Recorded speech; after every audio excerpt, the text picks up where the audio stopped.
디도서 2장 11절 말씀부터 14절 말씀까지 제가 봉독을 해드리도록 하겠습니다. 디도서 2장 11절부터 14절 말씀까지가 되겠습니다. 모든 사람에게 구원을 주시는 하나님의 은혜가 나타나 우리를 양육하시되 경건하지 않는 것과 이 세상 정욕을 다 버리고 신중함과 의로움과 경건함으로 이 세상에 살고 복수는 소망과 우리의 크신 하나님 구주 예수 그리스도의 영광이 나타나심을 기다리게 하셨으니 그가 우리를 대신하여 자신을 주심은 모든 불법에서 우리를 속량하시고 우리를 깨끗하게 하사 선한 일을 열심히 하는 자기 백성이 되게 하려 하심이라. 아멘. 예배 가운데 아버지 하나님의 거룩하신 뜻이 하늘에서와 같이 땅에서도 이루어지게 하옵소서. 종을 통해서 주의 말씀이 선포될진데 말씀이 우리에게 큰 은혜 되게 하옵소서. 예수님 이름으로 기도하옵나이다. 아멘. 할렐루야. 우리 옆에 있는 분들과 하나님이 우리와 함께 하십니다. 인사하겠습니다. 하나님 우리와 함께 하십니다. 할렐루야. C.S. 루이스라고 하는 분이 계십니다. 20세기에 최고의 지성인으로 사람들에게 불리어졌던 인물입니다. 철저한 무신론주의자임에도 불구하고 기독교로 개종을 하고 많은 사람들에게 그리스도의 사랑을, 그리스도의 은혜를 증거했던 그런 분입니다. 자, 근데 이제 그가 이런 이야기합니다. 기독교 신앙의 독특성이 무엇일까? 다른 종교에서 찾아볼 수 없는 기독교만이 제공하는 일관성 있는 메시지가 있다면 그것이 무엇일까? 자, 여러분들 우리 기독교만이 가지고 있는 어떤 독특성, 우리 기독교를 한마디로 우리가 정의할 수 있는 것이 있다면 무엇이라고 생각합니까? 어떤 사람들은 성육신의 교리를 이야기하고 어떤 사람들은 부활의 교리를 이야기를 합니다. 근데 C.S. 루이스는요, 다른 종교에서는 찾아볼 수 없는 기독교만이 제공하는 일관성 있는 메시지는 은혜라고 이야기를 합니다. 기독교만이 이야기하고 있는 것은 오직 은혜라고 하는 겁니다. 세상에 수많은 종교가 있지만은 그 어떤 종교에서 찾아볼 수 없는 특별한 것이 기독교에 있는데 바로 그것이 뭐냐면은 은혜라고 하는 거예요. 그 은혜를 우리에게 베푸시기 위해서 하나님께서는 독생자 예수 그리스도 이 땅에 보내주시고 그 은혜를 위해서 그가 우리를 대신해서 십자가 고난당하시고 죽으시고 부활하시고, 그죠? 그러니까 그리스도인에게서 최고의 가치는 뭡니까? 하나님의 베푸시는 은혜입니다. 할렐루야. 그 하나님의 은혜가 우리의 삶 가운데 함께 할 수 있기를 주의 이름으로 축원합니다. 자, 11절 말씀을 보시기 바랍니다. 우리 11절 우리 다시 한번 같이 읽겠습니다. 모든 사람에게 구원을 주시는 하나님의 은혜가 나타나. 자, 우리가 구원을 받게 된 것은 전적인 하나님의 은혜라고 이야기합니다. 구원이라고 하는 것은 내가 스스로 이룰 수 있는 것이 아니라는 겁니다. 여기서 구원이라고 하는 것은 다른 사람들을 통해서 이룰 수 있는 것이 아니라고 하는 거예요. 분명히 성경 우리에게 이야기하기를 모든 사람에게 구원을 주시는 하나님의 은혜가 우리 가운데 나타났다라고 하는 사실이에요. 오직 예수 그리스도를 통해서만이 우리가 하나님의 구원의 은총을 누릴 수가 있다고 하는 사실입니다. 우리가 창세기에 보게 되면 아담과 하와가 하나님의 금하신 선악을 알게 하는 실과의 나무를 따먹게 됩니다. 분명히 하나님께서는 이 아담과 하와에게 경고하십니다. 동산에 있는 모든 나무의 실과는 먹되 동산 중앙에 있는 선악을 알게 하는 나무의 실과는 먹지 말라고 이야기를 해요. 너희가 먹는 날에는 반드시 죽을 것이다 라고요. 자, 그래도 불구하고 하와에 의해 가지고 하나님의 명령이 정면으로 거부되어지게 됩니다. 성경을 보게 되면은 뱀이 하와를 꼬드기죠. 너희가 선하고 알게 나무의 실과를 따먹기만 하면은 너희 눈이 밝아져서 하나님처럼 될 것이다 라고 하는 교만한 마음으로 결국 금단의 열매를 따먹고 말지요. 그 결과 우리에게는 죄가 들어오게 됩니다. 자, 그 이후로 태어난 모든 사람들은요, 죄의 본성을 가지고 태어나게 됩니다. 그러니 우리는 죄를 지을 수밖에 없는 연약한 존재가 된 거예요. 그래서 다윗은 시편 51편 5절에 내가 죄악 중에 출생하였으며 내 어머니가 죄 중에 나를 잉태하였나이다. 타락한 인간은 죄 중에 잉태되어지고 죄악 중에 출생하게 된다는 이야기예요. 그래서 우리가 시편 14편 2절 말씀을 보게 되면은 여호와께서 하늘에서 인생을 구고 살피사 지각이 있어 하나님을 찾는 자가 있는가 보려 하신즉 다 치우쳐 함께 더러운 자가 되고 선을 행하는 자가 없나니 하나도 없다라고 이야기해요. 뿐만 아니라 로마서 8장 6절에 사도 바울은 의인은 없나니 하나도 없다고 이야기합니다. 뿐만 아니라 로마서 3장 23절에 모든 사람이 죄를 범하며 하나님의 영광에 이르지 못했다라고 이야기를 합니다. 범죄하여 타락한 인생에게 남아있는 것은 희망이 아닙니다. 형벌이에요.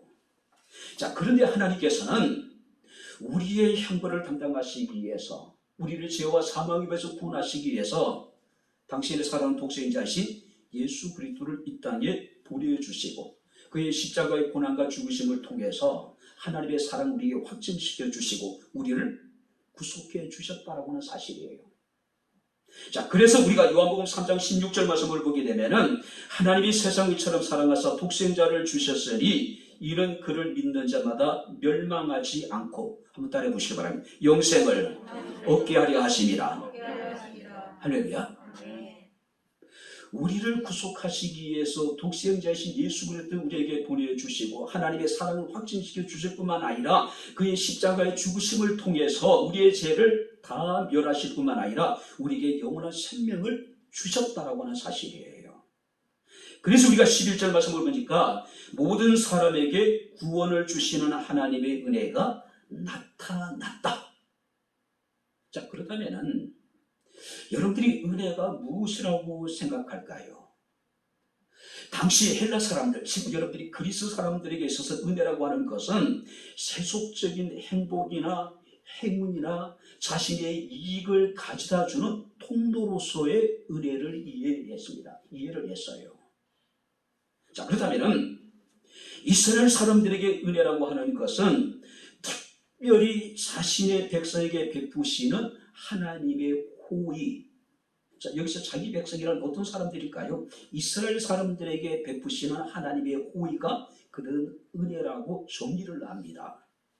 자, 그렇다면 신약에 와서 기독교에서 말하는 은혜는 어떤 은혜일까요? 받을 자격이 없는 사람에게 주어지는 하나님의 특별한 선물, 그 뭘까요? 구원이라고 하는 겁니다. 자, 그런데 이 하나님의 은혜라고 하는 것은 어떤 사람이라도 원한다고 자신이 얻을 수 있는 것이 아니라고 하는 겁니다. 은혜라고 하는 것은 어떤 사람도 하나님이 주시는 그 하나님의 은혜를 거부할 수가 없어요. 한거할 수가 없는 겁니다. 그래서 우리는 이것을 불가항력적인 은혜다. 은혜는 우리가 원한다고 해서 얻을 수 있는 것이 아니고 하나님께서 은혜를 베푸는 사람에게는 그 사람이 어떤 방법으로도 그 하나님의 은혜를 거부할 수 없다. 그러니까 하나님의 은혜는 불가항력적인 은혜라고 하는 겁니다. 칼빈의 기독교 5대 교리라는 것이 있습니다. 우리 인간은 전적으로 타락하고 부패했다는 겁니다. 그런데 하나님께서는 그런 타락하고 부패한 인간들을 무조건적으로 선택을 하신 거예요. 그리고 그들에게 하나님께서는 저항할 수 없는 불가항력적인 은혜를 베풀어 주셨다라고 하는 사실입니다. 그래서 우리가 사도 바울은 에베소서 2장 8절 9절에 너희는 그 은혜에 의하여 믿음으로 말미암아 구원을 받았으니, 그러니까 구원에 있어서 하나님은 누구의 도움도 누구의 조언도 필요가 없으신 거예요. 절대적인 하나님의 주권에 의해서 하나님께서는 구원하실 자들을 예정해 놓으신 것이고 우리는 믿음으로 말미암아 그 구원을 받게 된다는 겁니다. 이것은 너희에게 난 것이 아니요 하나님의 선물이라. 행위에서 난 것이 아니니 이는 누구든지 자랑하지 못하게 하려 함이라고 이야기했어요. 그러니까 우리가 하나님의 거룩한 백성이 되고 내가 구원받게 된 것은 우리가 사람들에게 자랑할 것이 아니란 이야기예요. 왜냐하면 전적인 하나님의 은혜로 되어진 것이기 때문에. 우리가 자랑한다면 부득불 나를 죄와 사망에서 구원하시고 나를 하나님의 거룩한 자녀 삼아주신 하나님의 은혜만을 우리가 자랑을 해야 되겠죠. 그죠? 자, 근데 중요한 것은요, 이렇게 하나님께서 은혜를 베푸시고 구원하신 자들을 하나님이 방치하는 것이 아니라 성경 말씀을 보게 되면은 그들을 은혜로 양육하신답니다. 은혜로 양육을 하신대요. 그래서 우리가 11절, 12절 여러분 상관절에 보니까 모든 사람에게 구원을 주시는 하나님 은혜가 나타났다고 이야기합니다. 그리고 우리를 양육하시되, 양육이라고 하는 단어의 기본형은요, 어린 아이를 말합니다. 어린 아이. 자, 양육이라는 것은 어린 아이와 함께 한다는 의미를 가지고 있는 거예요. 이것이 이제 계속해서 이제 확대되어져서 어린아이를 가르치다, 어린아이를 징계하다, 어린아이를 교훈하다. 오늘날 양육이라는 것은 기도하고 고쳐준다는 뜻을 가지고 있는 겁니다. 그죠? 오늘 여러분들이 양육이라고 하는 것은 단순히 가르치는 것이 아니라 하나님의 창조의 목적에 부합할 수 있는 사람으로 하나님께서 우리를 가르치시고 우리를 하나님께서 돌봐주신다는 이야기예요. 마치 부모가 어린 자녀를 가르치고 어린 자녀를 양육을 하듯이 하나님은 교회를 통해서 주의 성도들을 가르치시고 주의 성도들을 양육하고 계신다는 이야기예요. 근데 중요한 것은 어린아이도 마찬가지입니다. 우리가 누구의 양육을 받느냐, 누구의 우리가 지도를 받느냐가 굉장히 중요하죠. 왜냐하면 바로 그 사람의 어떤 가치를 결정하는데 굉장히 중요한 문제이기 때문에 그래요. 사람들이 왜 좋은 대학을 이야기를 할까요? 좋은 대학에 가면은 좋은 선생님들이 많이 계시기 때문이 아닐까요? 그죠? 좋은 대학에 가면은 양질의 교육을 받을 수 있기 때문에 사람들은 좋은 대학 이야기하는 것이 아닐까요? 안다가 예체능을 했죠. 음악을 했죠. 자, 예체능에 있어 가장 중요한 것은 타고난 어떤 여러분들이 능력이죠. 그러나 어쩌면 더 중요한 건 뭘까요? 그 능력을 체계화시킬 수 있는 그런 좋은 지도자를 만나는 것이 아닐까요? 아무리 능력이 있다 하더라도, 아무리 여러분들이 태어나면서 뛰어난 소질을 가지고 있더라도 그것을 제대로 치료해 줄 수 있는 좋은 지도자를 만나지 못하면은 그 재질이, 그 능력이 빛을 발휘하지 못할 가능성도 분명히 있다라고 하는 사실이에요. 자, 근데 성경 말씀 보니까 하나님이 우리를 양육하시겠대요. 하나님이 우리를 돌봐주시겠다라고 하는 사실입니다. 자, 그렇다면 오늘 우리는 주의 말씀을 통해서 구체적으로 하나님이 우리를 어떻게 양육하시는지, 그리고 하나님께서 우리를 양육하시는 궁극적인 목적이 무엇인지 우리가 함께 말씀을 살피면서 함께 은혜를 나누도록 하겠습니다. 자, 먼저 한번 11절 말씀을 우리 다시 한번 같이 읽겠습니다. 모든 사람에게 구원을 주시는 하나님의 은혜가 나타나, 그리고 14절입니다. 그가 우리를 대신하여 자신을 주심은 모든 불법에서 우리를 속량하시고 우리를 깨끗하게 하사 선한 일을 열심히 하는 자기 백성이 되게 하려 하십니다. 14절에 보니까 우리를 대신하여 자신을 주심은, 우리를 대신해 자신을 주시다는 이야기는 우리를 대신하여, 우리를 위하여 주님께서 우리를 대신해 십자가를 지시고 죽으셨다는 이야기예요.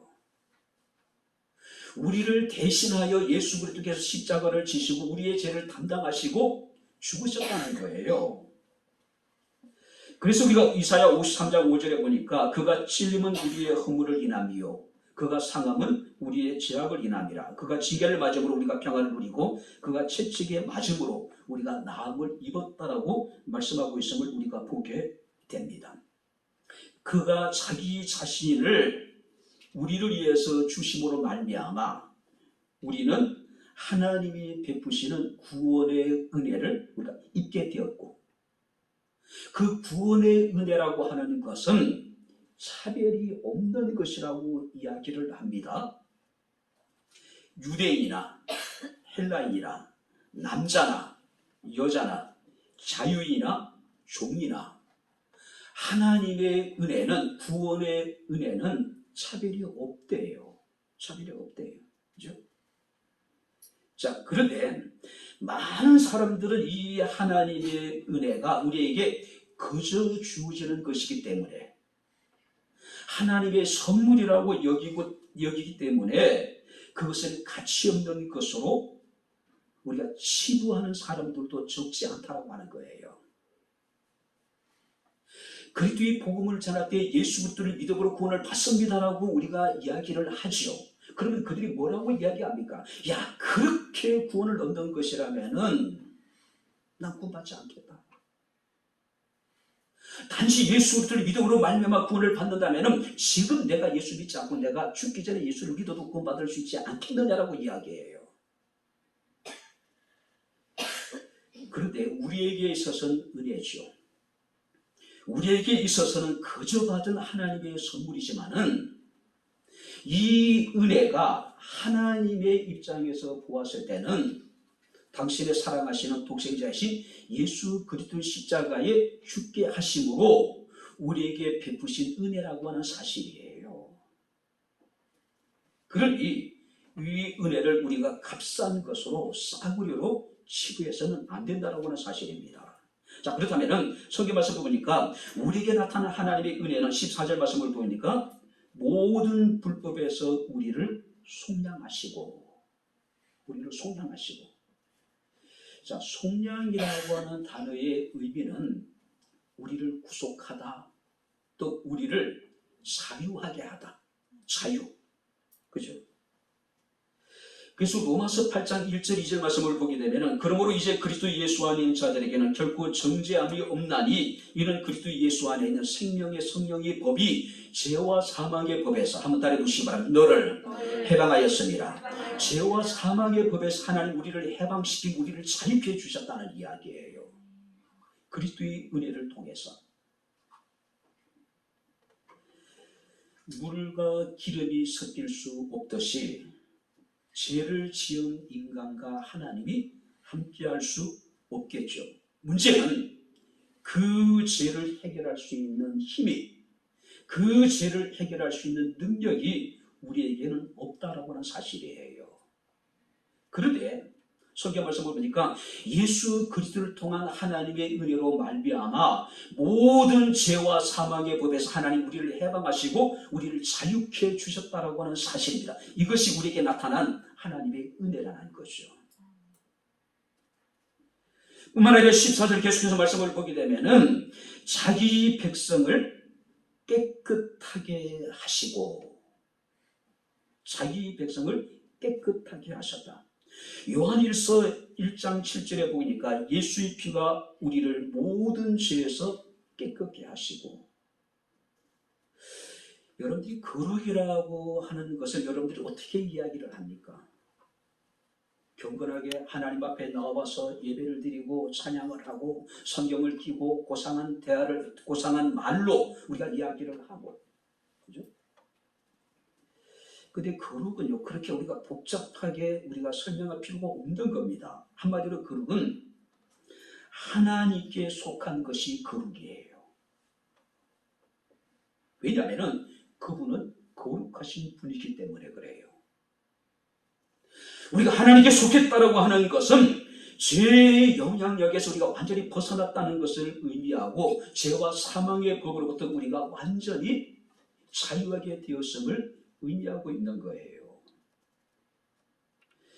요한일서 1장 9절 말씀을 보게 되면, 만일 우리가 우리 죄를 자백하면 그는 미쁘시고 의로사 우리 죄를 사하시며 모든 불의에서 우리를 깨끗게 하실 것이고, 우리가 우리 죄를 자백하기만 하면은 하나님이 모든 불의에서 우리를 깨끗게 해주시겠답니다. 뿐만 아니라 시편 103편 12절의 말씀이니까 동이 서에서 먼 것 같이 우리의 죄가를 우리에게서 멀리 옮기셨으며, 자 여기 보세요. 동이 서에서 먼 것처럼, 이 동과 서는요 영원히 가까이 할 수 없는 것이죠.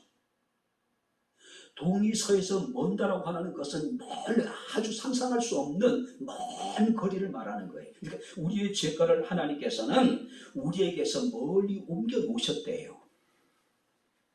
뿐만 아니라 이사야 38장 17절 말씀 보니까 나의 모든 죄를 한번 따라해 보시기 바랍니다. 주의 등 뒤에 던지셨나이다. 사람들은, 악한 마귀는 와서 우리의 죄를 가지고 하나님께 우리를 참소합니다. 고소해요. 그런데 하나님은 우리의 죄를 당신의 등 뒤에다 더 던져버렸다는 이야기예요. 이미 우리가 하나님 앞에 회개하고, 이미 하나님께서 하나님의 은혜로 우리의 죄를 사하신 것에 대해서 하나님께서는 그 죄를 당신의 등 뒤로 던져버리겠다는 얘기예요. 하나님은 우리의 죄에 대해서 관심이 없으시다는 거예요. 뿐만 아니라 예레미야 31장 34절 말씀을 보니까 내가 그들의 죄악을 사하고 다시는 그 죄를 기억하지도 아니하리라. 우리의 죄를 멀리 하나님께서 옮기셨을 뿐만 아니라 우리의 죄를 당신의 등 뒤로 던져버리고 우리의 죄를 다시는 하나님이 기억하지 않으시겠다는 거죠. 그것이 우리에게 나타나신 하나님의 은혜라는 거죠. 이런 은혜를 우리의 삶 가운데 누릴 수 있기를 주님의 이름으로 축원합니다. 자, 그렇다면 두 번째, 하나님은 우리를 어떻게 양육하실까요? 이런 하나님의 은혜를 베푸셔서 우리를 죄에서 속량하시고 하나님께서는 우리를 깨끗게 하셨습니다. 그렇다면 우리를 하나님께서는 이제는 됐다, 네가 알아서 살아가라, 우리를 방치하실까요? 그렇지 않다는 이야기예요. 이미 하나님께서 우리를 구속하시고 우리를 깨끗하게 하실 뿐만 아니라 우리를 하나님께서는 은혜로 양육을 하시겠다는 이야기예요. 우리가 성경 말씀하니까 우리를 양육하실 때 경건치 않는 것과 이 세상 정욕을 다 버리고 신중함과 의로움과 경건함으로 이 세상을 살아가게 하시겠다는 이야기예요. 자, 우리가 하나님께 양육을 받게 되는데 하나님은 먼저 우리에게 경건치 않는 것과 세상의 정욕을 버리게 만든다는 거죠. 버린다는 것은 우리가 스스로 거부하게 만든다. 우리는 세상을 살아가는 동안에 끊임없는 죄의 유혹 앞에 놓여 있죠. 오늘도 사탄은 우리들에게 마치 하와를 유혹하듯이 내가 이 선악을 알게 나무의 실과를 따먹기만 하면은 내 눈이 밝아져서 내가 하나님처럼 될 것이라고, 네가 이 일을 행하기만 하면 내 마음에 큰 기쁨을 얻게 될 것이고 즐거움을 얻게 될 것이고 내가 상상하지 못했던 엄청난 것들을 네가 얻게 될 것이라고 우리를 유혹해요. 오늘 이 시간도 마찬가지 않을까요? 야, 굳이 우리가 오늘 이 시간 네가 교회 가서 예배드리지 않고 네가 네 일을 하면은 그 일을 통해서 너는 상상할 수 없는 특별한 무엇인가를 얻게 될 것이라고 하는 끊임없이 우리의 마음속에 사탄은 충동질하지 않을까요? 자, 그렇다면은 우리가 거부해야 될 것, 우리가 버려야 될 것이 무엇이십니까? 성경 말씀을 보니까 경건하지 않는 것과 이 세상의 성욕을 버리고 이런 것들을 거부해 버리래요. 자, 여기서 경건하지 않는 것들은 하나님 앞에 불신앙적인 모든 것들을 다 거부하는 것. 내가 무엇인가를 결정을 할 때 하나님의 말씀에 비추어 보서 내 신앙에 비추어 봐서 그것이 하나님의 뜻을 거스르는 모든 것들을 다 거부하는 것, 그것을 버리는 것. 세상의 정욕이라고 하는 것은 땅에 금지된 욕망, 세속적인 정욕, 부패한 여러분들이 욕망, 땅에 금지된 욕망, 어떤 것이 있을까요? 육신의 정욕, 안목의 정욕, 이색의 자랑 등등. 그죠? 근데 사람들은요, 이미 타락을 했습니다. 그러다 보니까 우리는 어떻습니까?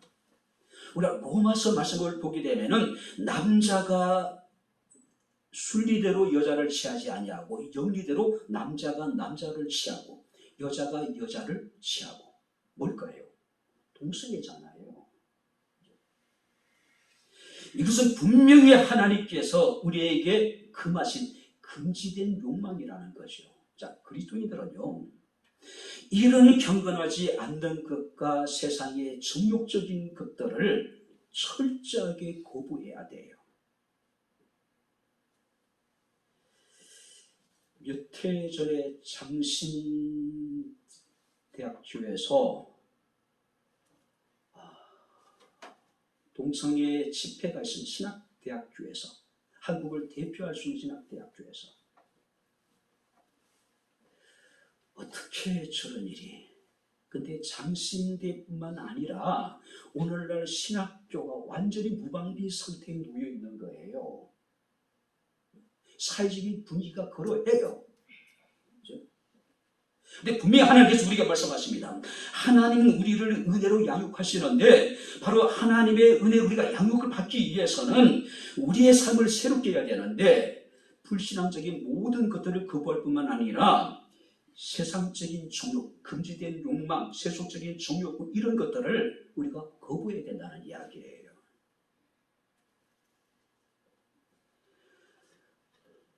소수자들의 인권이라든지 여러 가지 어떤 성차별금지법 등 결국 뭡니까? 하나님이 금지된 욕망을 법적으로 그들을 보여준다는 법이 아니에요. 그죠? 거부해야죠. 그죠? 버려야죠. 자, 그렇다면 우리가 경건하지 않는 것들과 세상의 정욕을 우리가 거부할 뿐만 아니라 우리가 그러면 취해야 될 것이 있습니다. 성경 말씀하니까 신중하고 의롭고 경건하게 살아가라. 자, 여기서 신중하다는 이야기는요, 건전한 마음을 가지라, 분별력을 가지란 이야기예요.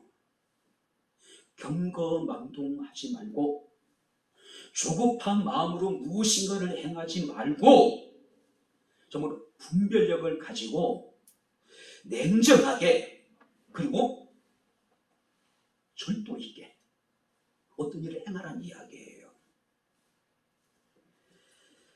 술에 술 탄 듯, 물에 물 탄 듯, 좋은 것이 좋은 것이고 뜨겁지도 아니하고 차갑지도 아니하고 미지근한 상태에 서 있는 사람들이 얼마나 많은지 몰라요.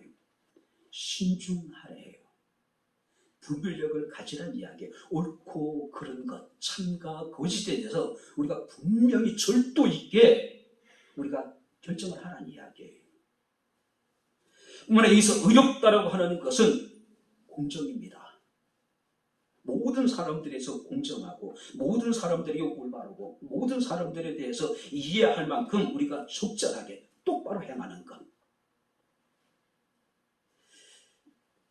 우리가 과연 공정할까요? 우리 시대 젊은이들이 공정할까요? 지금 대한민국의 사회가 정말로 공정할까요?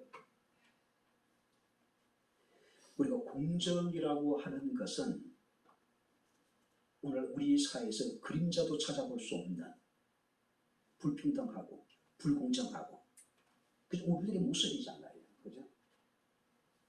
가진 자들에 대해서는 한없이 관대합니다. 그러나 힘이 없는 사람들은 어떻습니까? 제대로 사회에 보호를 받지 못하는 것이 오늘 우리들의 현실이에요. 근데 그리스도인들은요, 여기서 신중하고 의로워야 한다는 것은 모든 사람에 대해서 공정하고 정당하고 올바르고 또 그들에 대해서 우리가 똑바로 행하는 것. 바로 하나님 우리를 양육하시되 우리가 그런 사람이 되기를 원하시는 거예요. 그죠? 또 여기서 경건하다라고 하는 것은 하나님 앞에 신실하다, 하나님 앞에 진실한 삶을 우리가 살아가라는 이야기죠. 자, 그렇다면은 하나님은 주의 백성들을 양육하시는데 우리가 경건하지 않는 것들을 버리고 우리가 세상의 정욕을 버릴 뿐만 아니라 자기 자신에 대해서 신중하고 우리가 다른 사람에 대해서 공정하고 하나님에 대해서 어떤 진실하고 신실한 믿음을 가지고 살아가도록 하나님 지금 우리를 양육하고 계시다는 이야기예요. 에베소서 4장 21절 23절의 사도 바울은 너희는 유혹의 욕심을 따라 썩어져가는 구습을 따르는 옛사람을 버리고 과거에 잘못된 우리들의 제약된 삶을 우리가 포기하라는 이야기예요. 버리라는 이야기예요. 오직 너희의 심령을 새롭게 하여 하나님을 따라 의와 진리의 거룩함으로 지으심을 받은 새 사람을 입어라. 구습을 쫓는 옛사람의 모든 악한 습관들을 버리고 우리는 새로운 사람으로 거듭나라는 이야기. 하나님 이것을 위해서 우리를 지금도 양육하고 계시다는 이야기예요. 뿐만 아니라 우리가 13절 말씀을 보니까 하나님께서 우리를 어떻게 양육하시냐면은 복스러운 소망을 가지고 살아갈 수 있도록 우리를 지금 양육하신다. 복스러운 소망. 자, 여기서 복스러운 소망이라는 게 무엇일까요? 행복한 것, 복된 것, 영원한 구원. 이것이 하나님께서 우리에게 베푸시는 복스러운 소망이라는 거죠. 하나님의 은혜로 구원을 받은 그리스도인들은 행복한 소망을 가져야 됩니다.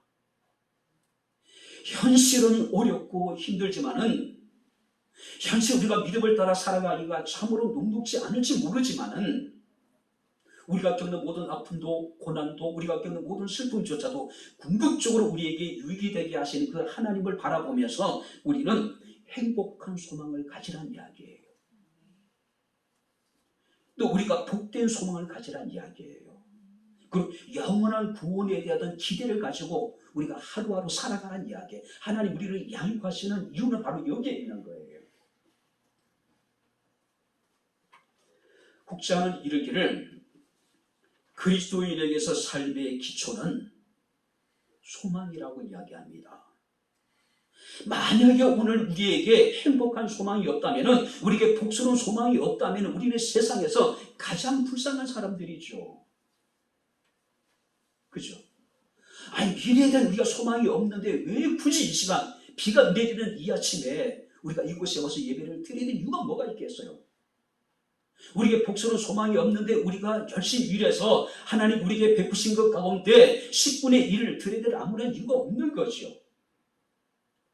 우리에게 복스러운 소망이 없는데 날마다 내 자신을 부정하고 나에게 준 십자가를 지고 주님을 따라야 될 이유가 없는 거죠. 이런 소망이 없다면 우리는 본능에 충실한 육체적인 쾌락을 추구하는 삶을 살아가야 되겠죠. 그런데 우리가 그럴 수 없는 이유가 뭡니까? 하나님이 우리에게 주시는 복스러운 소망이 있기 때문에. 복스러운 소망. 제가 금요일 예배 때 설교를 하면서 내시 그슬이라고 하는 분의 미루어진 기쁨이란 글을 잠깐 소개를 했습니다. 미루어진 기쁨. 지금은 우리가 기뻐할 수 없고 지금 우리가 추구할 수 없는지 모르지만은 우리가 누릴 그 기쁨은 잠시 미루어진 것뿐입니다. 할렐루야. 하나님의 때가 이르게 되면 하나님께서 미루어진 그 기쁨을 우리에게 반드시 베푸실 것이라는 이야기예요. 이것이 우리가 가지는 복스러운 소망이에요.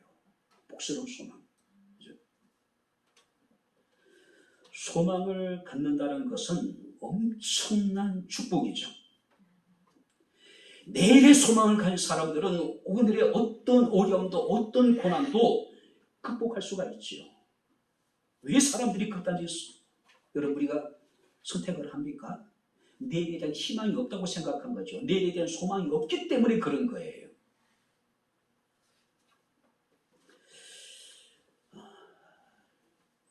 바람과 함께 사라지다라고 하는 소설, 영화도 있죠. 저는 소설이 있지 않았지만 영화는 봤습니다.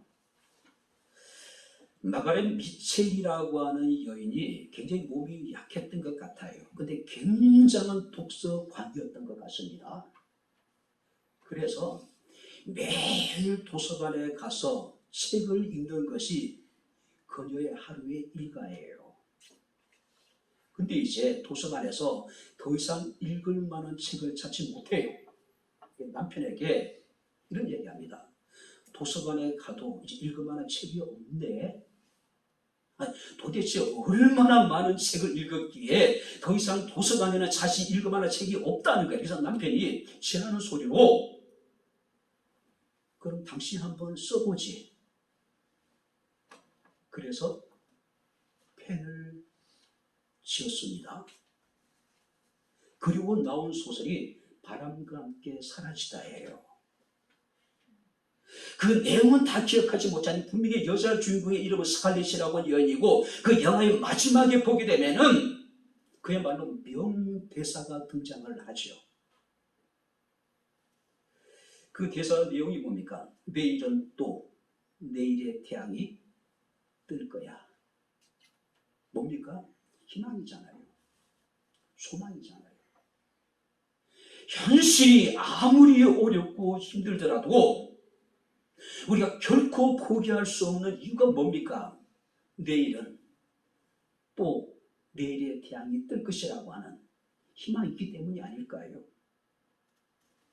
많은 사람들이 새로운 희망을 갖고자 할 때 이 대사를 춤을 그리기도 하죠. 그래, 내일은 또 내일의 태양이 떠오를 것이라고요. 사랑하는 성도 여러분들, 하나님이 우리를 양육을 하시는데요. 경건하지 않는 것들과 세상의 정욕을 우리가 거부하게 만들 뿐만 아니라 우리에게 복스러운 소망을 가지고 살아갈 수 있는 사람으로 하나님 우리를 양육하고 계시다는 이야기예요. 그런데 베드로전서 1장 3절 4절 말씀을 보니까 사도 베드로는 그리스도인의 소망에 대해서 썩지 않고 더럽혀지지 않고 새하지 아니하는 소망, 이 소망은 어떤 소망일까요? 한번 따라해 보시기 바랍니다. 산 소망. 할렐루야. 죽은 소망이 아니라는 거죠. 세상에 우리가 소망이라고 하는 것은 시간이 지남에 따라서 썩기도 하고 더럽혀지기도 하고 새하기도 합니다. 그러나 하나님이 우리에게 주신 복스러운 소망, 이 산 소망은 썩지 않고 더럽혀지지 않고 새하지 않는 소망이라는 거예요. 어떤 상황 속에서도 현재 우리의 상황이 암울하고 어렵고 힘들더라도 내일은 또 내일의 태양이 뜨거웁니다. 분명 확실한 것은 하나님이 우리에게 주신 그 복스러운 소망은 결코 되지 않는다라고 하는 사실이에요. 지금 당장 그 소망이 이루어지지 않는다 하더라도 확실한 것은 이루어지지 않는 그 소망은 잠시 미루어진 소망일 뿐입니다. 할렐루야. 아브라함이 오래 참고 견딤으로 그 소망을 아브라함은 성취해요. 자, 그렇다면 우리가 마지막으로 생각해 볼 수 있는 것은 하나님이 우리를 이렇게 양육하시는 목적이 무엇일까요? 자, 14절 말씀을 우리 다시 한번 같이 읽겠습니다. 그가 우리를 대신하여 자신을 주심은 모든 불법에서 우리를 속량하시고 우리를 깨끗하게 하사 선한 일을 열심히 하는 자기 백성이 되게 하려 하심이라. 선한 일을 열심히 하는 자기 백성이 되게 하려 하는 것이 하나님이 우리를 구원하신 목적이고 하나님이 우리를 양육하시는 목적이라는 거예요. 선한 일. 자, 먼저 여기서 성경은 뭐라고 얘기하냐면은 자기 백성이 되게 하려 하십니다. 자, 여기서 자기 백성이라고 하는 것은 하나님의 특별한 소유, 하나님의 보물, 하나님의 보물. 우리가 개역 성경에 보게 되면 자기 백성이 아니라 친백성이라고 번역해 놓으셨습니다.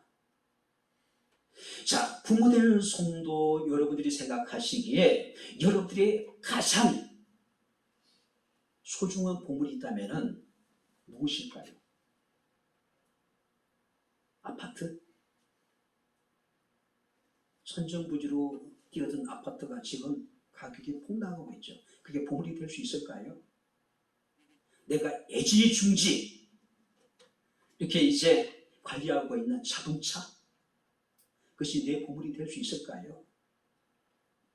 나의 인생을 걸고 내 평생에 투자했던 내가 경영하고 있는 회사가 내 보물이 될 수 있을까요? 아마 모든 사람들이 같은 생각일 겁니다. 부모들의 최고의 보물은 뭘까요? 자식들이 아닐까요? 자식들. 자, 그래서 하나님께서는 성경 말씀에 우리에게 말씀하시기를 자기 친백성이라고 이야기를 합니다. 하나님의 특별한 소유, 하나님의 특별한 보물이라는 이야기예요. 왜요? 하나님의 독생이 되신 예수 그리스도가 십자가에 고난당하시고 죽으심으로 말미암아 구속함을 받은 자들이기 때문에 하나님에게 있어서 우리 한 사람 한 사람은 당신의 백성이고 당신의 소유이고 당신의 보물이라는 거죠. 그래서 이사야서 43장 4절에 내가 내 눈에 보기에는 보배롭고 존귀하며 너무나도 사랑스럽다. 할렐루야. 그냥 하나님의 소유가 아닙니다. 무엇과도 바꿀 수 없는 하나님의 특별한 소유, 하나님의 보물이라는, 우리가 그런 존재라고 하는 거예요. 그래서 교만한 마음이 아니라 하나님의 소유로서, 하나님의 특별한 보물로서 긍지와 자부심을 가지고 살아가는 겁니다. 할렐루야. 긍지와 자부심을. 그죠? 요한복음 1장 12절에 보니까 영접하는 자, 그 이름을 믿는 자들에게는 하나님의 자녀가 되는 권세, 하나님의 자녀가 되는 권세를 우리가 누리게 되었다는 이야기예요. 어깨 주피란 이야기예요. 당당하게 살아가는 이야기예요. 긍지와 자부심을 가지고 살아가는 이야기예요. 이사야 43장 1절 말씀을 보니까 내가 너를 구속하였고 내가 너를 지명하여 부르나니 너는 내 것이다. 할렐루야. 너는 내 것이래요. 그냥 소유가 아니라 특별한 소유. 그냥 소유가 아니라 하나님의 특별한 보물. 너무나도 보배롭고 너무나도 존귀하고 너무나도 사랑스러운 존재가 우리라고 하는 사실이에요. 그죠? 근데 하나님께서는 그런 사람들이 아무렇게나 사는 걸 원하지 않아요. 정말 내가 사랑하는 사람이, 내가 정말 아끼고 내 전부를 다 주어도 아깝지 않는 그런 사람이, 우리의 자녀들이 아무렇게나 살아간다면 부모의 마음이 어떨까요?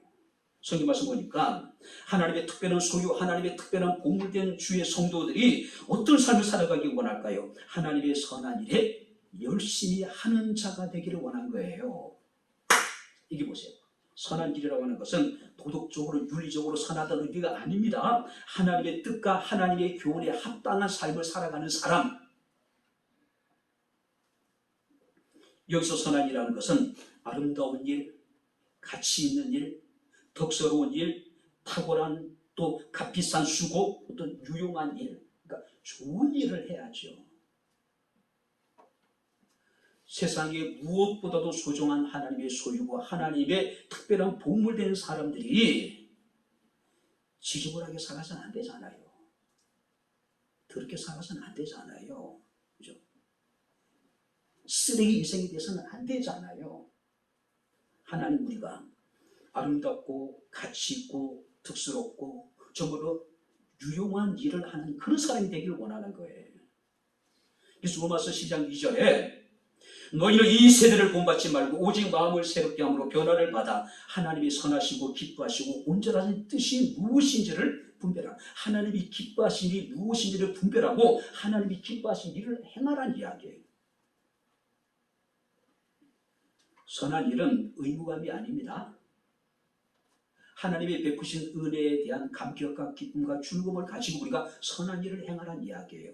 그 동기도 그 결과도 순수해야 된다는 이야기예요. 목적도 순수해야 된다는 이야기예요. 근데 선한 일이 내가 선한 일 해야 되겠다 마음만 먹는다고 선한 일이 될 수 있을까요? 성경 우리 얘기합니다. 선한 일을 열심히 하는, 자, 열심이라고 하는 것은 엄청난 노력을 하는,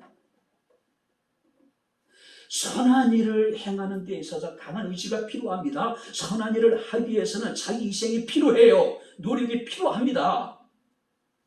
하나님이 가장 기뻐하시는 선한 일 가운데 하나님께 나와 예배하는 것이겠죠. 내가 예배하고 싶다라고 해서 그냥 저절로 예배가 됩니까? 엄청난 결단을 해야 되잖아요. 노력을 해야 되잖아요.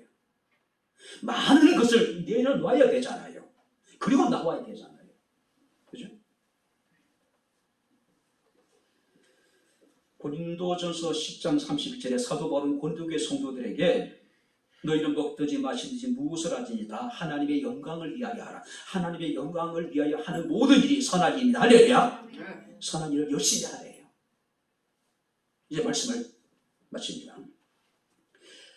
아프리카의 개척자 가운데 영국의 2명의 인물이 등장합니다. 한 사람은 로드라고 하는 사람이고 한 사람은 우리가 잘 알고 있는 리빙스턴이라고 하는 인물입니다. 둘 다 아프리카의 탐험가에. 자, 로드라고 하는 인물은요, 아프리카의 많은 황금을 본국으로 가지고 와요. 그리고 엄청난 노예들을 잡아와요. 당시 영국은 이 로드에게 열광을 합니다. 그야말로 국가의 영웅으로 취급을 받아요. 반면에 리빙스턴은 탐험가이자 선교사잖아요. 아프리카에 있는 원주민들에게 주의 복음을 전합니다. 수많은 사람들을 복음을 통해서 예수 그리스도를 믿게 만듭니다. 죄와 사망에서 그들을 구원한 일을 해요. 그리고 리빙스턴은 영국이 아프리카를 침략하고 또 원주민들을 압제하고 착취하는 것에 대해서 굉장히 비판적이었습니다. 그러니 당시 영국 사람들에게 있어서 리빙스턴은 굉장히 불편한 사람이에요. 많은 세월이 지났습니다. 로드도 죽고 리빙스턴도 죽어요. 오랜 세월이 지나고 난 이후에 영국 사람들은 로드가 누군지도 몰라요. 그러나 리빙스턴은 죽어서 웨스트민스터 사원에 안장이 됩니다. 우리나라 국립공과는 좀 차원이 달라요. 웨스트민스터 사원이라는 것은 여러분이 얼마 전에 돌아가셨던 엘리자베스 2세 여왕이 안치된 곳이 웨스트민스터 사원이에요. 그 영국의 최고의 여러분들이 인물들만이 장사되어지는 곳이에요. 리빙스턴은 그곳에 안장이 돼요. 지금도 수많은 영국인이 이 웨스트민스터 사원을 방문하게 되고 그 리빙스턴의 묘를 찾게 됩니다. 당시에는 수많은 사람들이 그에게 로드에게 열광을 했지만 당시에는 수많은 사람들이 리빙스턴에 대해서 비난의 화살을 쏟아보지만 결국 여러분들이 역사는 노드는 기억하지도 못하고 리비토는 위대한 선교사로서 탐험가로서 신앙인으로 사람들에게 추앙을 받고 있는 거예요. 감리교 창시자였던 요한 웨슬레는 그런 이야기를 합니다.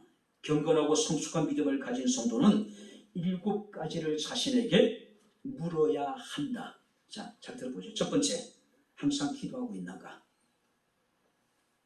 두 번째, 매 순간 하나님 앞에 즐거워하는가? 세 번째, 모든 경우에 감사하는가? 네 번째, 욕심을 내는 것이 없는가?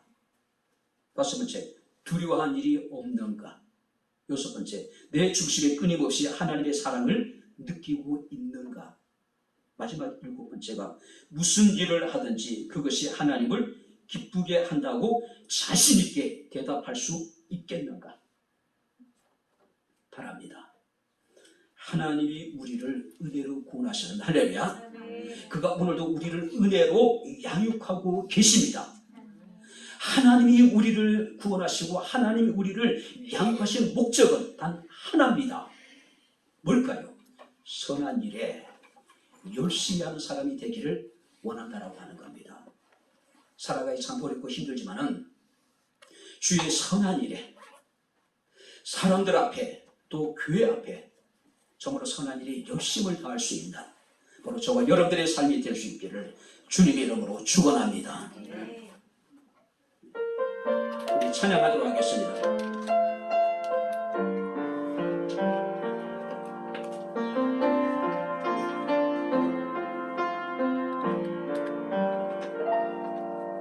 내가 누려왔던 모든 것들이 내가 지나왔던 모든 시간이 내가 걸어왔던 모든 순간이 당연한 것 아니라 은혜였소. 아침에가 뜨고 저녁에 노을 봄의 꽃향기와 가을의 열매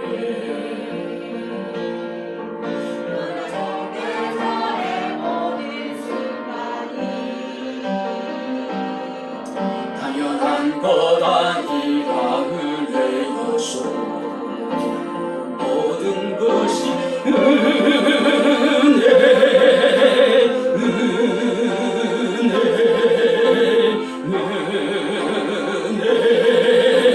한없는 은혜 내 삶에 당연한 것 하나도 없었던 것을 모든 것이 은혜였어. 내가 이 땅에 태어나 사는 것 어린아이 시절과 지금까지 춤을 쉬며 살며 꿈을 꾸는 삶 당연한 것 아니라 은혜였소. 내가 하나님의 자녀로 살며 오늘 찬양하고 예배하는 삶 복음을 전할 수 있는 축복이 당연한 것 아니라 은혜요소. 모든 것이 은혜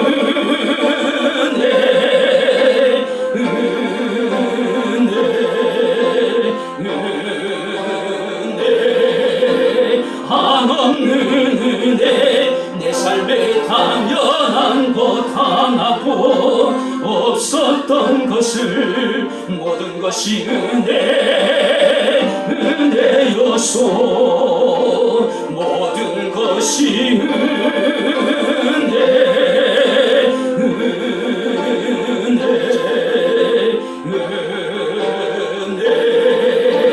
한없는 은혜 내 삶에 당연한 것 하나도 없어 모든 것이 은혜. 다시 한번 2절만 다시 한번 찬양하겠습니다. 내가 이 땅에 태어나 사는 것, 어린아이 시절과 지금까지 숨을 쉬며 살며 꿈을 꾸는 삶, 당연한 것 아니라 은혜였소. 내가 하나님의 자녀로 살며 오늘 찬양하고 예배하는 삶, 복음을 전할 수 있는 축복이 당연한 것 아니라 은혜요소. 모든 것이 은혜,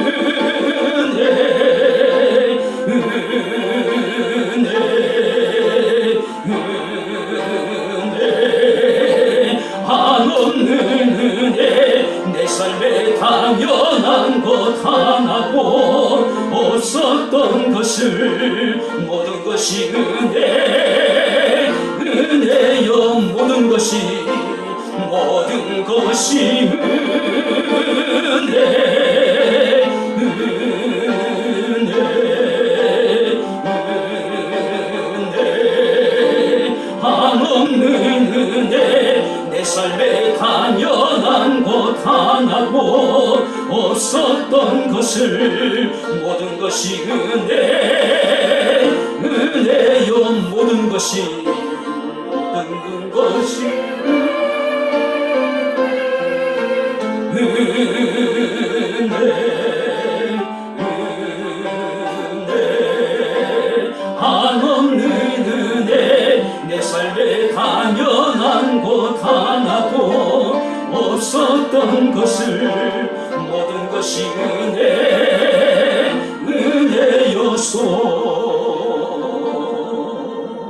우리 잠시 눈을 감고 기도하는 시간을 갖도록 하겠습니다.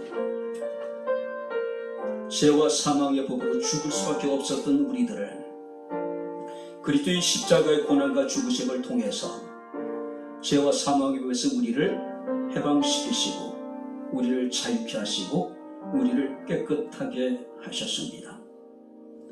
하나님은 우리의 삶을 새롭게 하시고 우리가 복된 소망 가운데 살아가게 하셨습니다.